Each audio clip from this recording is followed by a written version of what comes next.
Senhor Tu, a Jesus, tua pode casa, a tua conosco. família, a tua empresa e teus funcionários. Amém, Espírito Santo Em de nome Deus. de Jesus. Glória a Deus. Glória a Deus. Glória a Deus. Boa noite, igreja. Paz esteja com todos. Amém. Se vocês pudessem olhar aqui do altar e olhar os rostos de vocês aqui, ó, vocês veriam, a igreja ficou jovem, ficou jovial. Tá tão lindo ver o rosto de vocês aqui. Eu sempre falo para os jovens, vocês são os pulmões da igreja. Vocês são os pulmões da igreja. É vocês que trazem a energia que a igreja precisa muitas vezes, né, para trazer esse ritmo, né, esse louvor maravilhoso, que Deus tem usado cada vez mais, esse louvor abençoado aí, em nome de Jesus. Eu agradeço aí, né, o louvor. Logo, logo eles estarão retornando, estaremos louvando mais ainda, para a honra e glória do Senhor Jesus. Esse é um culto muito especial, um culto de celebração, é o terceiro culto do mês, culto missionário. Então temos muitas coisas que possam acontecer hoje. Os jovens se prepararam, fizeram, né, enfeitaram a igreja, deixaram maravilhosa. A irmã Karine, o irmão Paulo, a liderança dos jovens com eles, o irmão André e a irmã Gilmara, que também estão ajudando, auxiliando. Parabéns vocês jovens que se envolveram, que se ajudaram neste momento. A igreja precisa de cada um de nós, né? A igreja precisa, nós somos um corpo que precisamos um dos outros. E nessa noite, por ser um culto especial, um culto de celebração, né, há mais de um mês a gente já estava programando esse culto, e quando eu recebi o convite, eu comecei a estudar, e eu tinha uma outra mensagem. Esse dia atrás eu estava correndo, há uns 20 dias atrás eu estava correndo, e falou assim, ó, é sobre Jonas que você vai falar, é sobre Jonas, somente veio isso. E olhando hoje para o culto, olhando hoje para esse momento, não encaixa mais perfeito essa palavra de Jonas do que foi. Então Deus tem os seus meios de agir na nossa vida, e Ele me deu essa palavra que está no livro de Jonas. Vamos ler alguns versículos de Jonas. Jonas é um livro pequeno, às vezes difícil de encontrar na Bíblia, que ele tem 2 páginas apenas, mas não é por ser pequeno que ele não traz grandes lições para a nossa vida. Jonas, conhecido o profeta fujão, Jonas, que desde pequeno nós ouvimos dele que ele foi engolido por um peixe, ficou na barriga daquele peixe por 3 dias, né? Mas quando você vai buscando conhecer mais essa história, você vê como Deus agiu naquele momento na vida dele, e quanta coisa trouxe para nós. Então hoje, culto de celebração, culto organizado pelos jovens, um culto especial, como já falei, e o mais especial, nós queremos a presença de Deus essa noite. Você pode dar um glória a Deus? Pode dizer, louvado seja Deus. Obrigado, Deus, pela oportunidade de estar aqui. Vamos ler? Jonas, capítulo 1. A palavra do Senhor veio a Jonas, filho de Amitai, com esta ordem: vá depressa à grande cidade de Nínive e pregue contra ela, porque a sua maldade subiu até a minha presença. Mas Jonas fugiu da presença do Senhor, dirigindo-se para Tarsis. Desceu à cidade de Jope, onde encontrou um navio que se destinava àquele porto. Depois de pagar a passagem, embarcou para Tarsis para fugir do Senhor.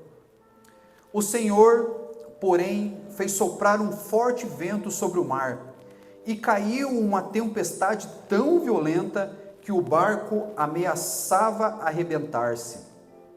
Todos os marinheiros ficaram com medo, e cada um clamava ao seu próprio Deus. E atiraram as cargas ao mar para tornar o navio mais leve. Enquanto isso, Jonas, que tinha descido ao porão e se deitara, dormia profundamente. O capitão dirigiu-se a ele e disse: como você pode ficar aí dormindo? Levanta-se, clame ao seu Deus, talvez ele tenha piedade de nós e não morramos.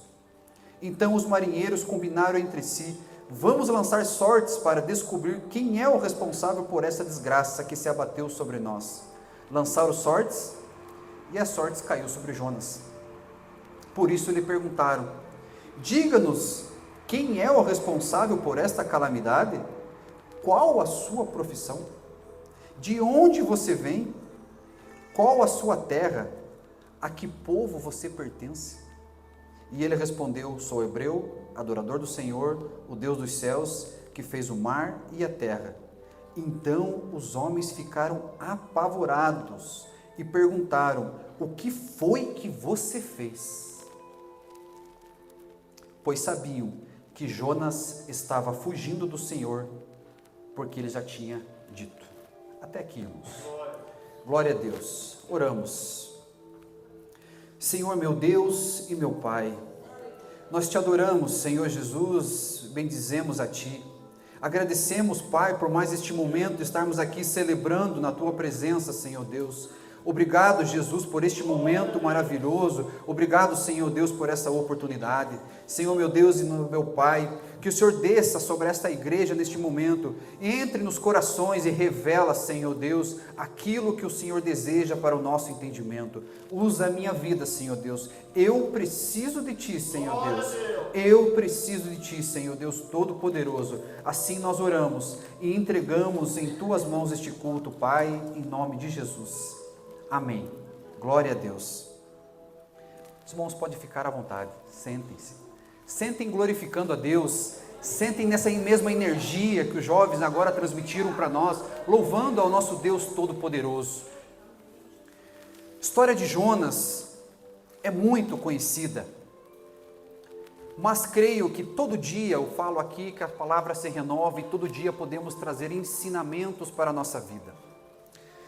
Nós conhecemos Jonas pelo ventre do peixe e por ser chamado o profeta fujão.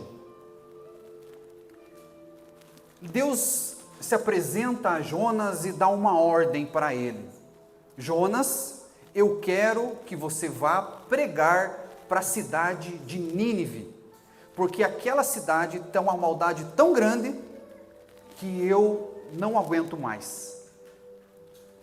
Quem era Nínive? Como era a cidade de Nínive que Jonas teria que essa missão? Até eu coloquei, desculpa o tema, não fuja do seu chamado. Todos aqui são chamados. Glória a Deus. Todos aqui são chamados. E a palavra de hoje vai revelar para vocês, não fugirem do seu chamado. Qual será o chamado? Então, como falei, a cidade de Nínive era uma cidade muito mal. Nínive era a capital da Síria. Síria era o povo assírio era um povo muito cruel. A crueldade deles era tanta que quando eles pegavam os inimigos, eles esquartejavam os inimigos. Eles pegavam as grávidas e abriam a barriga dela e arrancavam os bebês de dentro com elas vivas. Eles pegavam os seus capturados e esfolavam eles vivos, arrancavam o couro deles vivo. Conta-se a história que os muros da cidade de Nínive eram feitos de crânios humanos que eles conquistavam nas guerras. Então era um povo muito mau. Um povo que não conhecia o nosso Deus. E é esse povo que não conhece a presença de Deus, que é mau, que não tem misericórdia, que é cruel com as pessoas, que Deus dá essa ordem para Jonas. Vai lá, Jonas, e prega para aquele povo, fala para eles se arrependerem, porque eu vou destruí-los por tudo que eles têm feito contra as pessoas. Jonas então se levanta e ele desce a Jope. Jope é o porto da cidade e ele pega uma passagem para Tarsis. Para vocês terem uma noção do que é esse acontecimento, Nínive é hoje atual Iraque. Então, da onde Jonas morava, era ao leste, mais ou menos 700 quilômetros de distância da onde Jonas estava. Jonas pega o caminho contrário. ele desce a Jope. E a Jope, ele desce lá e chega numa embarcação que está partindo para Tarsis. Onde é Tarsis? Os estudos falam que Tarsis fica no sul da Espanha. Para aquela época, o sul da Espanha era o fim do mundo, porque não eram descobertas as Américas, não existiam navegações no Atlântico descobrindo os mares.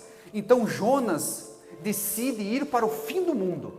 Ele não quer só desobedecer a Deus, ele quer fugir da presença de Deus.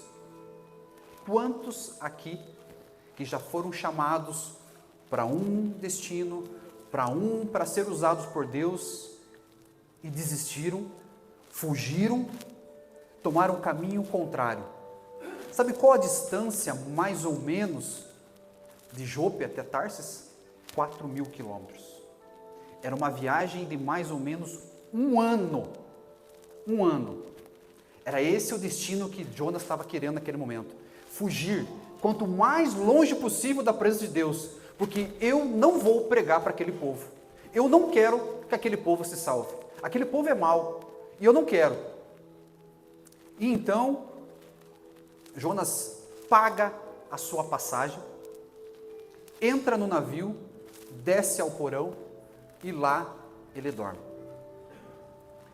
Ele pagou essa passagem. A desobediência com Deus tem preço. Ele teve que tirar do próprio bolso dele essa despesa. E então, quando ele entra no navio, quando o navio parte, Billy Graham vai dizer assim que quando nós estamos em desobediência, o inimigo sempre vai ter uma embarcação pronta para te levar para longe do teu propósito. Sempre ele vai ter uma embarcação. Quando você vai para os caminhos de Deus, sempre vai ter um inimigo te dizendo assim, não vá. Você vai lá virar crente agora? Você vai lá mudar a tua vida? Não vá. Sempre o inimigo vai estar dizendo para você, sempre colocando uma embarcação para você sair longe da presença de Deus. Então, a Bíblia fala que eles partiram, saíram. De repente, veio uma forte tempestade. Veio uma tempestade tão grande e tão forte, que aqueles marinheiros eram experientes, porque eles sabem que iam passar um ano navegando. Se eles iam passar um ano navegando, então eram marinheiros experientes, e eles tinham muita bagagem para poder levar nesse um ano. Muitas coisas que eles tinham conquistado ali, eles estariam às vezes retornando e levando para as suas cidades aquilo que eles tinham conquistado. Então essa tempestade forte que acontece, eles experientes, esses marinheiros, eles falam, essa tempestade não é normal. Isso que está acontecendo aqui dentro desse barco, nesse momento, não é algo normal, uma tempestade que aconteceria. Existe algo sobrenatural do que está acontecendo aqui. E então eles começam a clamar os seus deuses, a vários deuses. E aqui a tempestade cada vez fica mais forte, e eles começam então a pegar as suas bagagens, as suas mercadorias, os seus pertences e começam a atirar no mar. Para ver se aliviavam a carga e ver se era isso que era o problema, que o navio estava pronto de arrebentar-se, como diz a Bíblia. E nada acontece, a tempestade fica mais forte ainda. E então o capitão do navio resolve olhar no fundo do navio, está lá Jonas dormindo em profundo sono. Quantos aqui que são chamados por Deus e estão hoje em profundo sono, acomodados? Deus chamou você, Deus te disse levanta-te, e você muitas vezes se acomodou. Aqui está confortável. Existe uma tempestade acontecendo ao seu redor, mas para você não importa. A tempestade não é sua, o barco não é seu. Você olha, às vezes, na tua família está acontecendo tempestades. Será que por vezes você não está fugindo do seu propósito e por isso a sua família, as pessoas ao seu redor estão vivendo tempestades? Estão tendo perdas, estão perdendo coisas, pertences que elas levaram tempo para conseguir, perdendo sonhos, porque Deus te chamou, te condicionou a algo, e você às vezes não está obedecendo a Deus?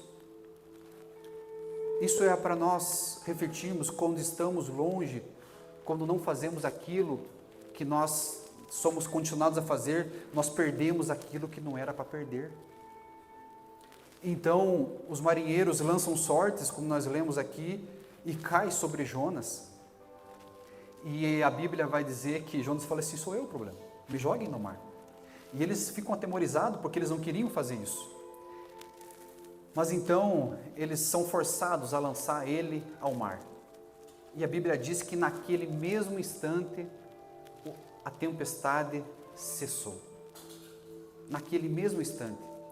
E o mais interessante, que aqueles marinheiros que estavam orando, clamando aos deuses deles, a vários deuses, veem e reconhecem que é o Deus único e verdadeiro de Jonas, que é o Senhor. E então naquele momento eles começam a oferecer sacrifícios ao Deus único e verdadeiro. Aquela embarcação se converte através daquela situação de Jonas. Então Jonas é lançado ao mar. E quando ele é lançado ao mar, nós lemos que vem um grande peixe e engole Jonas. Por muito tempo eu achei que era uma baleia. Eu sei que você também achava que era uma baleia. Mas eu estudando, eu disse que a baleia não tem a anatomia para engolir um ser humano. Mas existia naquela época, eu creio, um grande peixe que Deus enviou e engoliu Jonas. Se fosse ao contrário, eu também acreditaria, porque eu acredito no Deus. Tudo que Ele faz é maravilhoso e é perfeito. Mas então, esse peixe vem e engole Jonas. E Jonas vai para o ventre do peixe. Vocês pararam para perceber o que está acontecendo na vida de um desobediente que está fugindo do seu chamado? A Bíblia diz que ele desce a Jope. Quando nós estamos desobedecendo, nossa vida começa somente a descer. Somente a descer. Ele desce a Jope. Ele desce ao fundo do navio. Ele desce ao fundo do mar. Ele desce ao fundo do ventre do peixe. E o peixe leva ele para as profundezas. Lendo e refletindo sobre essa mensagem, eu fiquei imaginando a cena do peixe engolindo Jonas. E naquele momento, na minha imaginação, eu creio que a única posição que Jonas poderia fazer era de joelhos. Era de joelhos, reconhecendo que ali onde ele estava, somente o Deus verdadeiro e único poderia salvá-lo. Então, no capítulo 2, vai ter uma oração linda de Jonas, reconhecendo o Deus verdadeiro, que ele diz assim: dentro do peixe, Jonas orou ao Senhor e disse: em meu desespero eu clamei ao Senhor, e Ele me respondeu. Do ventre da morte gritei por socorro, e ouvistes o meu clamor. Jogastes-me na profundeza, nos corações dos mares, correntezas formavam um turbilhão ao meu redor, todas as ondas passaram sobre mim, e eu disse que eu fui expulso da tua presença. O salmista diz: tudo pode acontecer, mas não me faça me perder da tua presença. Moisés vai dizer: se o Senhor não for comigo, não adianta de nada. Nós temos que reconhecer, irmãos, que somente Deus, quando Deus está chamando nós, Deus tem colocado coisas na nossa vida. Eu refletia sobre a minha vida, no meu testemunho, que eu por muito tempo eu fugi de Deus. Aos 12 anos, eu fui convidado em Palmas para ir numa igreja. Foi eu, a minha mãe e a minha tia convidou para nós ir lá. E eu participei de um culto maravilhoso aquele dia que nunca mais saiu da minha mente. Eu tinha 12 anos de idade. E eu lembro que naquele culto foi feito o apelo. E eu estava na frente, nos primeiros bancos, assim como os jovens estão. Tinha um primo meu que estava junto comigo. E o pastor fez apelo. E eu lembro que eu dobrei os meus joelhos. Eu lembro até hoje, eu olhando para o chão daquela igreja e aceitando Cristo. E saindo dali transformado, irmãos. Que eu cheguei à noite para minha mãe: mãe, o que eu faço agora, mãe? Eu era muito católico na época, eu fazia muitas rezas.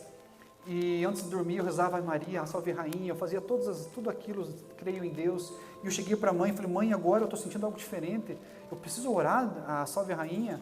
E a mamãe falou assim, reze só o Pai Nosso hoje, reze só o Pai Nosso. E isso foi com 12 anos, irmãos. E então eu saí pelo mundo, né, fui fazer aquilo que jovens, muitas vezes, sem Deus, sem conhecimento de Deus, faz. E por muito tempo, as pessoas vinham até mim e falavam para mim, Jean, Deus tem um plano para a tua vida. Jean, você deve voltar para Deus, você deve ir a Deus. Por muitas vezes, o convite da minha mãe, vá na igreja, vamos na igreja, filho. Hoje vai ter um culto especial, hoje vai ter um culto de jovens, hoje vai ter um pregador lá que faz estudo. Vai lá, meu filho, vai lá. E eu fugia. E eu dizia, eu vou, logo vou. Mas eu fugia, eu me escondia de Deus. Até que um dia, depois de 12 anos se passaram. Eu estou na garagem da minha mãe, e a pastora é tomada por Espírito Santo naquele momento, e começa a entregar profecias, e ela fala, naquele momento, já contei aqui, Jean, por que você está fugindo de mim? O que eu faço para você vir para a minha presença? Deus falando comigo dessa maneira. Eu sou dono do ouro e da prata. O que você quer, Jean? Deus falando comigo, irmãos. E naquele dia, naquele culto, a Camila estava comigo, né? E tinha mais uma amiga junto. E eu saí de lá, pisando em nuvens, irmãos. Totalmente transformado. Sentindo que a minha vida teria que mudar daquele dia. Obedecendo, eu comecei a obedecer ao chamado de Deus. Ontem eu vendo, né, os batizandos ali, um momento maravilhoso, é um momento glorioso, irmãos. O momento do batismo, o momento da entrega. Eu vi esses jovens, foi tão legal porque hoje foram 5 jovens que desceram a água do batismo.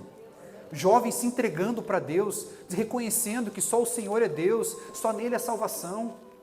E esses jovens, a hora que eles estavam se levantando, eu vi eles comemorando. Eu vi eles comemorando aquele momento. Nós estamos muito tempo dentro da igreja, irmãos, muitas vezes sendo religioso, não estamos comemorando a presença de Deus, comemorando o que Deus tem feito por nós, comemorando que Deus nos resgatou, nos tirou das trevas, irmãos. Aleluia, Jesus. Glória a Deus. Nós precisamos celebrar, nós precisamos comemorar na presença de Deus. Deus nos tirou do mundo das trevas. Assim como Jonas, ele disse, do ventre da morte o Senhor me tirou. Do ventre da morte o Senhor me tirou. Lá das profundezas, ele teve uma segunda chance. No capítulo 3 vai falar que Deus novamente chega até Jonas e diz para ele que a palavra do Senhor veio a Jonas pela segunda vez com esta ordem: vá à grande cidade de Nínive e pregue com ela esta mensagem que eu lhe darei.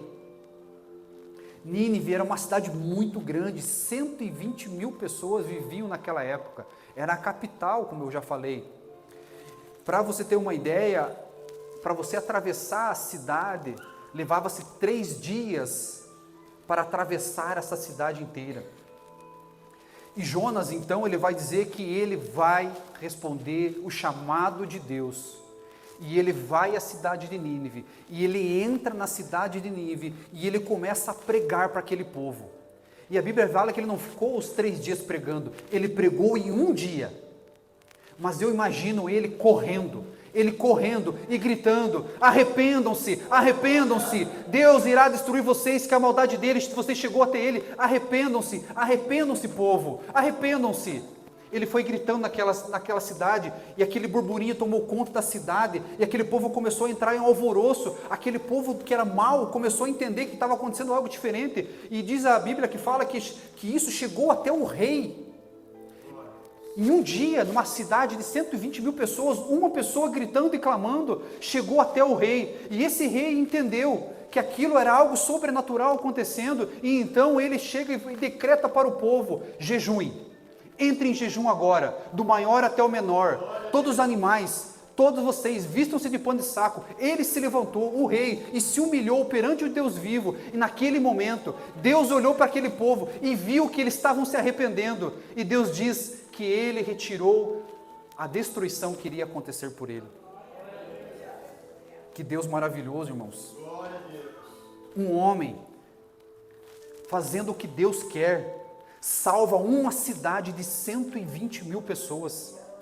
Numa época, mais ou menos 2.500 anos atrás.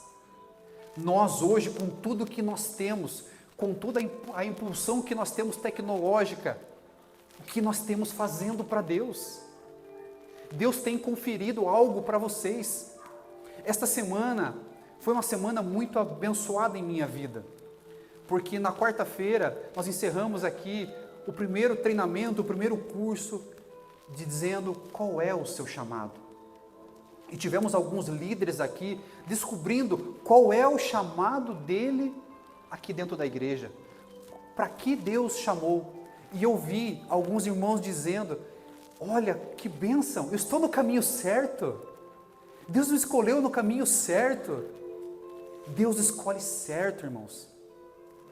É momento especial. Qual é o seu chamado? Nós iremos passar para toda a igreja esse treinamento. Todos vocês irão descobrir qual é a vocação de vocês dentro do reino, para trabalhar para o crescimento do reino. O nome Jonas significa pomba. Pomba nós conhecemos por mensagem, mensageiro na época.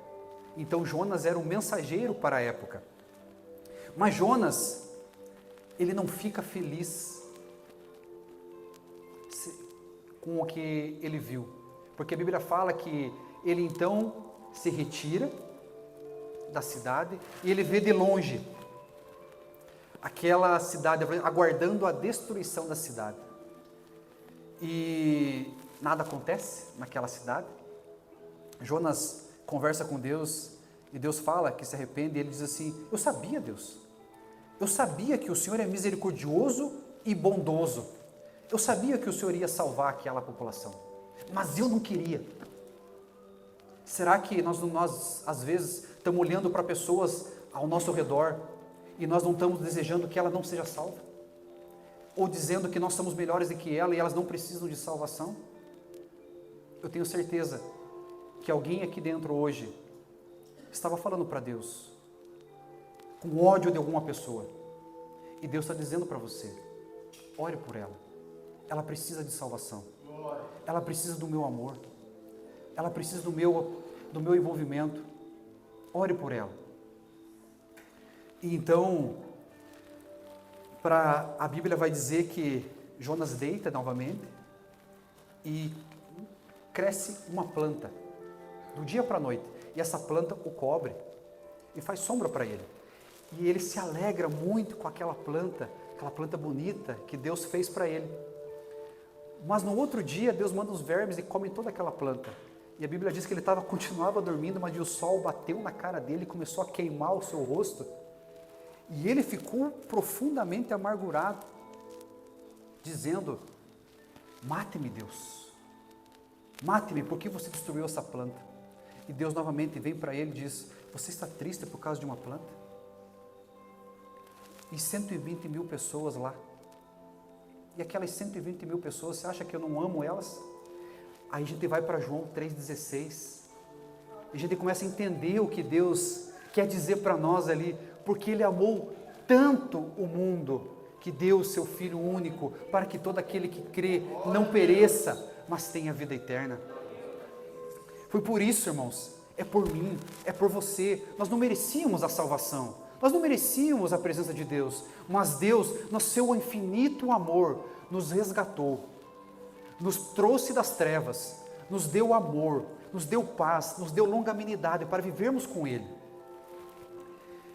E eu queria agora convidar já o louvor para estar subindo aqui. Nós estamos encaminhando para o fim da mensagem. Eu quero que você coloque no seu coração essa frase dizendo, não fuja do seu chamado. Porque quando Deus lhe convidar para você fazer algo para Deus, você não vai fugir do chamado dele, porque você sabe que o preço da desobediência causará destruição às pessoas que estão ao seu redor. O preço da desobediência vai atrasar o seu propósito, porque Jonas foi em direção a Tarsis, tentou ir, e o peixe vomitou ele na praia de Jope novamente, da onde ele tinha saído. Só atrasou o tempo, irmãos. Nós andarmos em desobediência, fugindo da presença de Deus, só vai atrasar a nossa vida, só vai deixar nós longe da presença de Deus e atrasando os seus propósitos, porque muitas pessoas necessitam de salvação. E eu queria dizer para vocês que em Tiago 5,20, que quem converte um pecador do erro, do seu caminho, salvará a vida dessa pessoa e fará muitíssimo pecados serem perdoados. Provérbios 11,30 diz assim, que o fruto da retidão é a árvore da vida, e aquele que conquista almas é sábio. Jonas tentou fugir da presença de Deus. Jonas tentou fugir. Mas o Salmo 139, Maurício, abre para nós lá, e eu queria ler com vocês esse salmo maravilhoso e lindo, que é o Salmo 139. É um salmo que, se Jonas tivesse lido ele não teria fugido.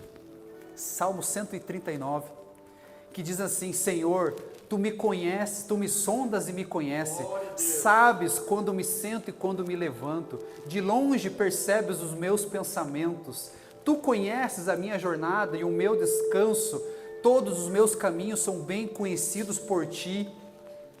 Antes mesmo que a palavra chegue à minha língua, Tu, Senhor, já me conheces inteiramente. Tu me cercas por trás e pela frente e põe Tua mão sobre mim. Tal conhecimento é maravilhoso demais para mim, é tão elevado que não posso atingir. Para onde poderei eu escapar do Teu Espírito? Para onde poderei fugir da Tua presença? Aleluia, Senhor Jesus.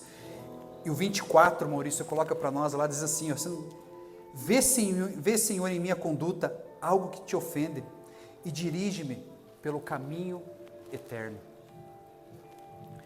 O livro de Jonas é tão importante que o próprio Jesus, eu quero encerrar com isso aqui, o próprio Jesus mencionou Jonas.